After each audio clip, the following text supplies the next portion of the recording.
Hello everyone, welcome to Emilton YouTube channel. आज हम एक नए नोटिफिकेशन के साथ आए हैं। West Bengal health recruitment board में वैकेंसी आई है एमएलटी की। आज इसके बारे में हम ए टू जेड सारी इन्फॉर्मेशन के बारे में बताएंगे। एजुकेशन क्वालिफिकेशन क्राइटेरिया क्या है फॉर्म फिल करने का, ठीक है ना। एकेडमिक क्वालिफिकेशन का मतलब क्या है, सारा ए टू जेड हम बात करेंगे, ठीक है। ऑनलाइन फॉर्म फिल होगा एमएलटी की, जो ये पोस्ट आई है इन्होंने लिंक दे दिया है www.hrb.wv.government.in पर फॉर्म फिल करना है, ठीक है ना। ऑलरेडी मैंने लिंक अपने व्हाट्सएप ग्रुप में भी दिया हुआ है, मिल्टन ग्रुप में, उधर से भी आप ले सकते हो, ठीक है। ऑनलाइन फॉर्म फिल स्टार्ट कब से होगा? 17/10/2025 से फॉर्म फिल स्टार्ट होना शुरू हो गया, ठीक है। 28/11/2025 से लास्ट डेट है फॉर्म फिल करने का, ठीक है। विंडो पीरियड जो है इस फॉर्म का 1/12/2025 से लेके 3/12/2025, कुछ भी एडिट करना है, चेंज करना है तो आप कर सकते हैं इस फॉर्म में, कोई प्रॉब्लम वाली बात नहीं है। फॉर्म फिल करने के बाद भी कुछ चेंजेस करना है तो कर सकते हैं, ठीक है। स्केल ऑफ पे का मतलब क्या है? स्केल ऑफ पे का मतलब होता है 28,900। 28,900 मतलब इसमें HRA DA और मेडिकल अलाउंस ऐड कर देंगे तो सैलरी इन हैंड जो बन जाएगी 42 से 45,000 के अराउंड अप्रोक्सीमेटली सैलरी बनेगी इसमें, ठीक है। वैकेंसी के बारे में बात करते हैं। एमएलटी की ग्रेड 3 की जो वैकेंसी है, ये टोटल पोस्ट 196 पोस्ट आई हुई है इसमें। ये देखिए 196 पोस्ट है आपके।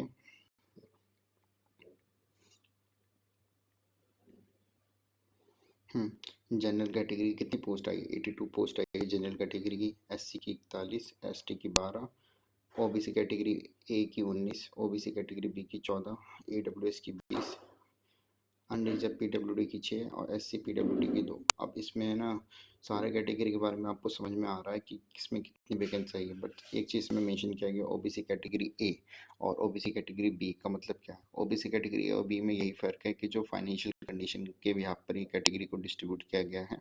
जिनका फाइनेंशियल कंडीशन बहुत ज़्यादा ही ख़राब है तो उनको OBC कैटेगरी A में डाला गया है, और जिनका फाइनेंशियल कंडीशन ठीक है तो उनको OBC कैटेगरी B में, जो मतलब OBC से ही बिलोंग करते हैं मगर फाइनेंशियल कंडीशन अच्छी है तो B में डाल दिया इन्होंने।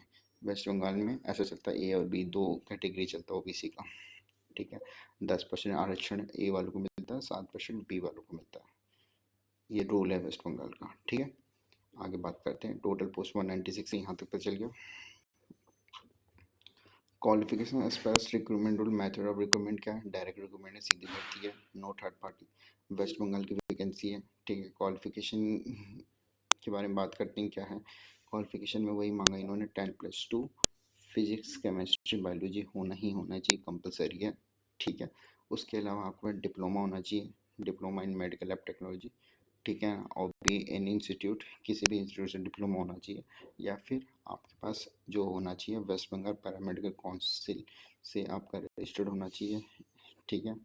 या फिर डिप्लोमा के साथ साथ जो है आपके पास BSc मल्टी हो तो वो भी अप्लाई कर सकते हैं। और BSc मल्टी एन इंस्टीट्यूट से, किसी भी इंस्टीट्यूट से रिकॉग्नाइज होना चाहिए।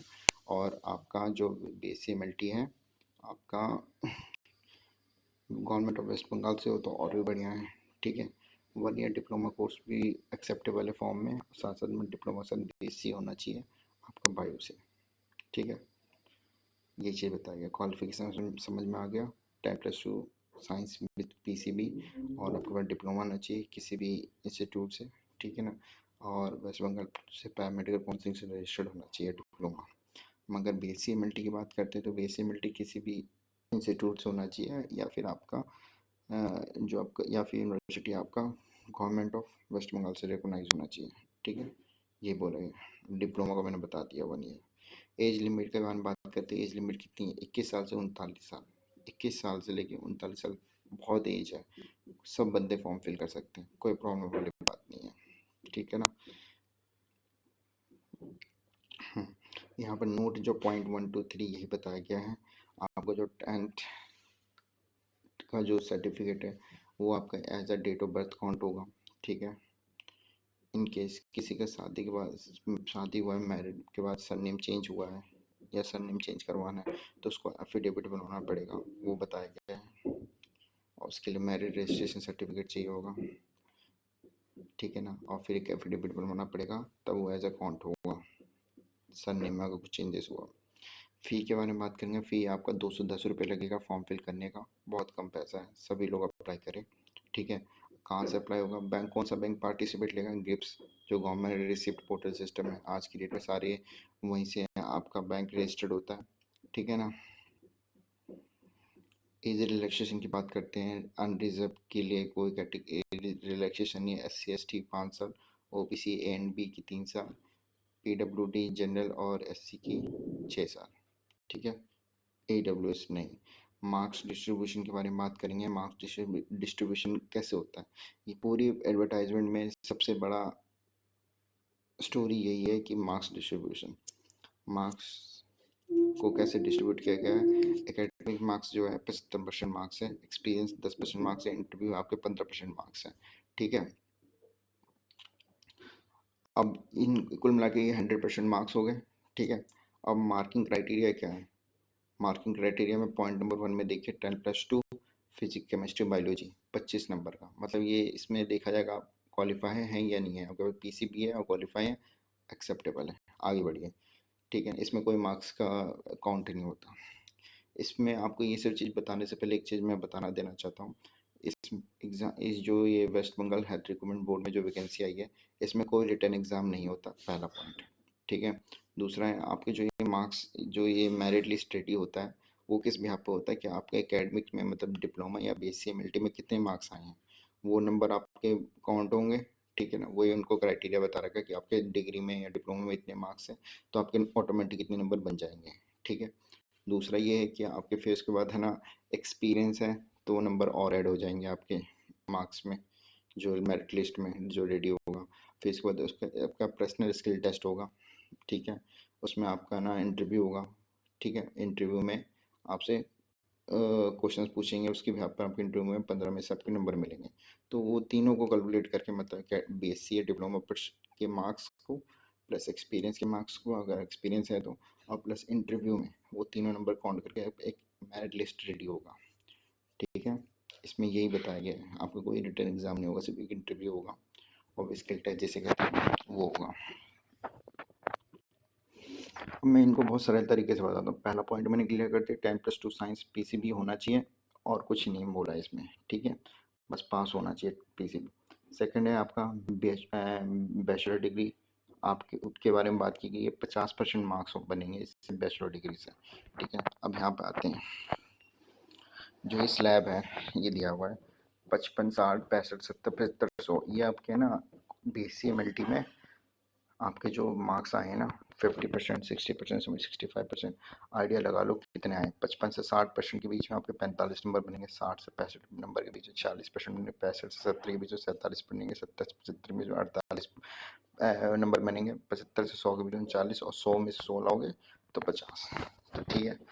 तो ये चीज़ हो गया BSc MLT का। क्या आपके जैसे मान लो कि BSc MLT किया, आपके आए 70% मार्क्स, ठीक है, 48 नंबर ऑटोमेटिक बन गया तुम्हारा, ठीक है, 48% मार्क्स, ठीक है। सेम टू सेम डिप्लोमा है, डिप्लोमा आपने किया 70 नंबर लेके आया, 38 नंबर बन गया, ठीक है। इसके डिप्लोमा 40 नंबर से काउंट होता है और BSc MLT 50 नंबर का काउंट होता है, ठीक है। अब आते हैं हम 1 ईयर डिप्लोमा कोर्स, ये भी 40 नंबर से काउंट होगा, ठीक है। मार्किंग क्राइटेरिया क्या है, ठीक है, यहाँ पर मार्किंग क्राइटेरिया एक्सपीरियंस के बारे में बात करेंगे। 10 नंबर का होता है, 10 नंबर का मिनिमम मंथ आपके 12 मंथ का होगा, 1 साल का तो लेके चलना पड़ता है, ठीक है। लेस देन 24, मतलब 2 साल से है ना, अगर अगर किसी ने 2 साल से कम का एक्सपीरियंस है उसको ऑटोमेटिक 2 नंबर मिल जाएगा। 3 साल से कम है तो 4 नंबर मिलेगा, 4 साल से कम है तो 6 नंबर मिलेगा, 5 साल से कम है तो 8 नंबर मिलेगा, और 5 साल से अबव है तो 10 नंबर मिलेगा, ठीक है। तो ये नंबर एक्सपीरियंस समझ में आ गया। मान लो किसी बंदे का 70% मार्क्स आए हैं, किसी नंबर का BSc MLT में 70% मार्क्स आए हैं और 48 नंबर उसको ऑटोमेटिक बन गए, ठीक है। एक्सपीरियंस में उस बंदे को 2 ईयर एक्सपीरियंस है, मतलब 2 साल से कम का एक्सपीरियंस है, तो ऑटोमेटिक यहाँ पे देखिए 2 नंबर की बन गया, लेस देन 2 ईयर का एक्सपीरियंस, 48 + 2 50। अब बचे इंटरव्यू का, कितने नंबर का इंटरव्यू है तुम्हारा, इंटरव्यू आपका 15 नंबर का इंटरव्यू है, ठीक है। और 15 में तुम कम से कम 12 नंबर भी ले आते हो या 10 नंबर ले आते हो तो तुम्हारे हो जाएंगे 60%, 100 में 60 नंबर तुम्हारा मेरिट लिस्ट रेडी हो जाएगा, ठीक है। इसके भी आप पे तुम्हारे नंबर काउंट होंगे, ठीक है, समझ में आ गया। एकेडमिक मार्क्स जो है आपके 75 को 50 में कन्वर्ट कर दिया इन्होंने, 50 में आपके परसेंटेज के हिसाब से आपके नंबर बना दिए इन्होंने। उसके बाद आपके है ना डिप्लोमा के साथ भी, आप फर्स्ट ईयर डिप्लोमा के साथ भी यही है। एक्सपीरियंस में आपके पास जितना एक्सपीरियंस होगा 2 ईयर का तो 2 नंबर, उस हिसाब से 2 3 4 5 साल एक्सपीरियंस को इस तरह से नंबर काउंट कर दिया है, ठीक है ना। अब आगे आते हैं, तो ये इस तरह से कुल मिला के आपका क्वालिफिकेशन क्राइटेरिया सेट हो जाएगा। BSc और डिप्लोमा विद क्या कहते हैं एक्सपीरियंस प्लस आपका इंटरव्यू जो कि स्किल टेस्ट कहते हैं, इन तीनों का नंबर बना के मेरिट लिस्ट रेडी होगा, ठीक है। ये आप खुद भी काउंट कर सकते हैं आपके BSc में कितना है और आपके पास एक्सपीरियंस कितना है, ठीक है। और बाकी स्किल टेस्ट में मतलब 10 नंबर तो कोई भी ले ही आएगा, 8 10 नंबर, तो उस हिसाब से आपकी लिस्ट रेडी हो जाएगी, ठीक है।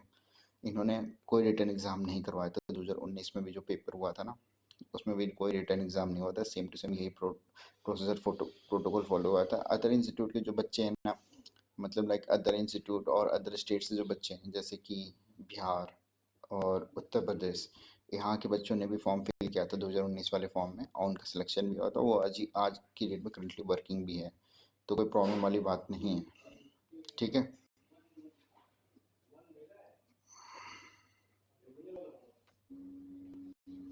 हम आगे बात करते हैं 10+2 क्या कहते हैं 10+2 एग्जामिनेशन और equivalent with physics chemistry biology. तो वही है कि आपको बताया गया, मैंने ऑलरेडी बता दिया 10+2 फिजिक्स केमिस्ट्री बायोलॉजी बहुत इंपॉर्टेंट है। इस फॉर्म में फॉर्म फिल करने से पहले आपके यहाँ पर मार्कशीट जितने भी होंगे उसको मर्ज करके एक PDF बना कर रखना पड़ेगा, ठीक है ना। सेम टू सेम आपको यही बात बताया गया BSc में भी। BSc के डिफरेंट ईयर के मार्क्स होंगे, उनको एक मर्ज PDF बना के रखना पड़ेगा, ठीक है। इसमें इंटर्नशिप सर्टिफिकेट की बात भी कही गई है, आपको इंटर्नशिप सर्टिफिकेट भी आपको कंप्लीट इंटर्नशिप सर्टिफिकेट भी आपको दिखाना पड़ेगा फॉर्म फिल करने के लिए, ठीक है।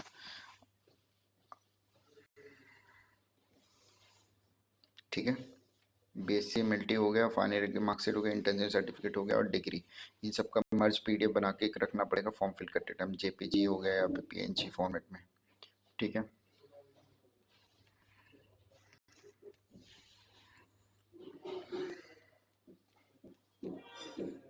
इसके बाद हम बात करेंगे कैंडिडेट प्रोसेस। एक कैंडिडेट के पास जो भी है आपका BSc है और लेटर एंट्री से आप उन्होंने BSc किया है तो उनको डिप्लोमा वाला जो सर्टिफिकेट है वो आपको दिखाना पड़ेगा, ठीक है ना। मतलब जिन बच्चों ने लेटर एंट्री से BSc किया तो उनको डिप्लोमा भी दिखाना पड़ेगा कि हाँ जी आपने डिप्लोमा की भी यहाँ पे लेटर एंट्री मिला था, ये भी है, ठीक है ना, फॉर्म में।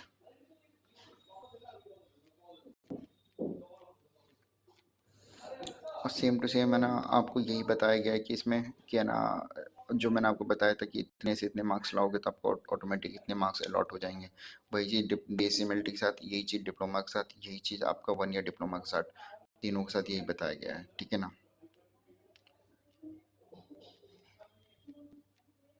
जो बच्चे हैं ना ऑलरेडी जिनका एक्सपीरियंस आप शो कर रहे हैं तो उनको अपना ना अपने हेड ऑफ इंस्टीट्यूट से आपको आप है ना लेटर हेड पे लिखवाना पड़ेगा आपका एक्सपीरियंस सर्टिफिकेट, और साइन स्टैम्प सील होना चाहिए, ठीक है ना।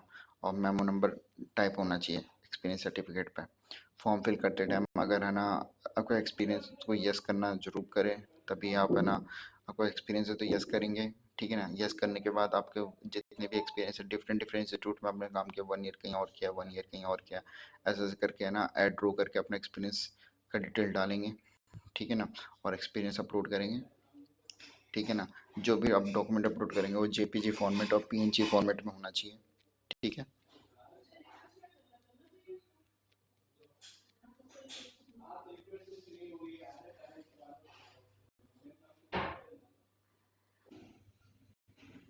हाँ, अब यहाँ पर पढ़ते हैं इंस्ट्रक्शन ऑफ द कैंडिडेट्स के बारे में बात करते हैं। इसमें हमने पूरे एडवर्टाइजमेंट में हमने यही बोला है कि है ना इस वैकेंसी में कि आपका ना रिटन एग्ज़ाम नहीं होगा, आपके एकेडमिक्स मार्क्स आपके है ना एक्सपीरियंस के बेस पर आपका मेरिट लिस्ट रेडी होगा इंटरव्यू के बेस पर, ठीक है।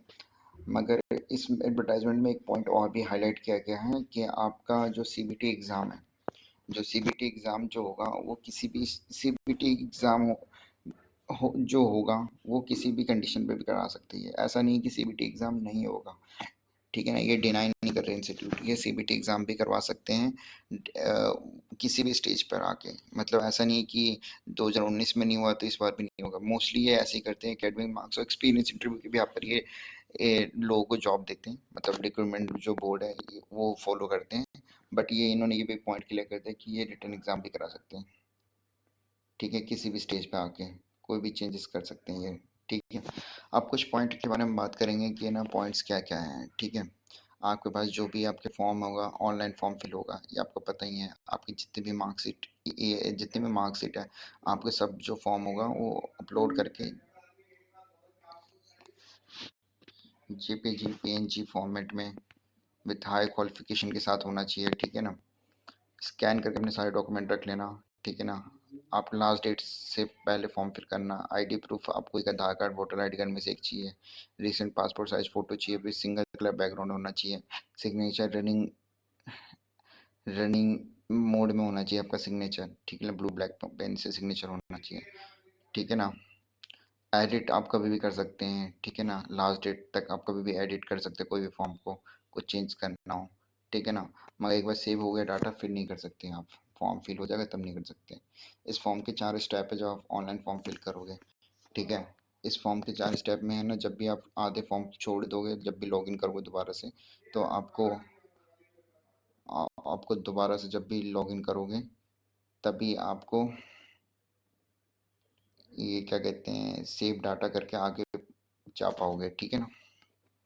मतलब कि जब भी लॉगिन करोगे हर स्टेप पर है ना, आपको फिर से चेक करना, फिर सेव करना, फिर नेक्स्ट स्टेप पे जाना, ऐसे करके, ठीक है। बाकी इन्होंने यही बताया गया है कि ना आप है ना, जब भी फॉर्म फिल करें तो लास्ट डेट से बचें, नहीं तो लास्ट डेट के बाद फॉर्म फिल करना रिजेक्ट हो जाएगा, ठीक है। आप है ना, ये भी एक इम्पॉर्टेंट पॉइंट बोला गया है कि है ना, लास्ट डेट पर रश ज़्यादा रहेगा, सर्वर डाउन होने के चांसेस ज़्यादा रहेगा, ठीक है ना। तो उससे अवॉइड करें, उससे पहले ही फॉर्म फिल कर दें, ठीक है ना। क्योंकि डेट एक्सटेंड नहीं होगा, ऑलरेडी है ना डेट फिक्स कर दिया गया है लास्ट डेट का, ठीक है। और एप्लीकेशन ऑनलाइन मोड ही फिल होगा। तो कुल मिला के ये जो वैकेंसी है, मैंने आपको बताना चाहता हूँ, जितना भी ये जो डिटेल दिया है मैंने तुम्हें, उसको शॉर्ट में मैं एक बार बता देना चाहता हूँ फिर से, ताकि आपको अच्छे से पॉइंट सारी क्लियर हो जाए फॉर्म फिल करते टाइम, ठीक है ना। ये जो वैकेंसी है वेस्ट बंगाल में जो आई है, टोटल पोस्ट 196 MLT की पोस्ट आई है, ठीक है ना। और ये ऑनलाइन मोड फॉर्म फिल होगा, डायरेक्ट रिक्रूटमेंट है वेस्ट बंगाल की, ठीक है ना। और इस फॉर्म में है ना क्या कहते हैं, जो क्वालिफिकेशन मांगा वो क्या है, 10+2 PCB विथ डिप्लोमा और BSc चाहिए, ठीक है। आपके पास है ना जो डिप्लोमा BSc या फिर वेस्ट बंगाल के ना पैरामेडिकल से रजिस्टर्ड होना चाहिए, या फिर आपका ना किसी भी इंस्टीट्यूट से आपका होना चाहिए, ठीक है ना। कोई प्रॉब्लम वाली बात नहीं है। कोई अदर स्टेट के जो बच्चे अप्लाई करेंगे वेस्ट बंगाल में रिक्रूटमेंट बोर्ड में, तो वो जनरल कैटेगरी से ही फॉर्म फिल करेंगे, ध्यान रखना, ठीक है ना। अदर स्टेट वालों को कैटेगरी का फ़ायदा नहीं मिलेगा, ठीक है। और इसमें जो है एक जॉब जो लगने का प्रोसेस यही है, एकेडमिक मार्क्स के भी आप पर बनेगा। एकेडमिक्स में डिग्री में डिप्लोमा में आपके मार्क्स कितने हैं, उस हिसाब से आपके मार्क्स ऑब्टेन होंगे। उसके बाद आपके एक्सपीरियंस कितना, उस हिसाब से मार्क्स ऑब्टेन जो हुए उसमें ऐड हो जाएंगे। और उसके बाद जो लास्ट में इंटरव्यू होगा, जो पर्सनल स्किल टेस्ट होगा, तो उसमें आपके मार्क्स 15 में कितने आते हैं, तो वो टोटल करके एक मेरिट लिस्ट निकाला जाएगा, ठीक है ना। मेरिट लिस्ट निकाला जाएगा, ठीक है। और कुल मिला के ना ये पोस्ट पेमेंट भी ज़्यादा नहीं है, 240 रुपये है, ठीक है ना। और आपका क्या कहते हैं, एज लिमिट भी ठीक ठाक है, 21 साल से 39 साल है। तो आराम से सभी लोग अप्लाई करिए इस फॉर्म को, ठीक है ना। और आप इसमें रिटर्न एग्ज़ाम भी नहीं रिटर्न एग्ज़ाम भी नहीं होता। बट इन्होंने एक पॉइंट ऐड किया हुआ है कि ये किसी भी स्टेज पे रिटर्न एग्ज़ाम भी करा सकते हैं, कोई ये पॉइंट बोला हुआ है, ठीक है। तो हम इस वीडियो को यहीं ख़त्म करते हैं। आपको कोई भी क्वेरी है, कुछ भी क्वेश्चन आपको पूछना है, तो आप कमेंट बॉक्स में ज़रूर पूछें। और इस वीडियो को आपको पसंद आए तो आप लाइक शेयर और कमेंट करना ना भूलें। आपको कोई भी प्रॉब्लम है, आप मुझे मैसेज या फिर कॉल ज़रूर करें, ठीक है। कोई भी क्वेरी है आप मुझे व्हाट्सएप पे मैसेज कर सकते हैं, ठीक है ना। आप ये फॉर्म फिल करें, ठीक है। कोई क्वेरी हो तो मुझे मैसेज करके बताएं।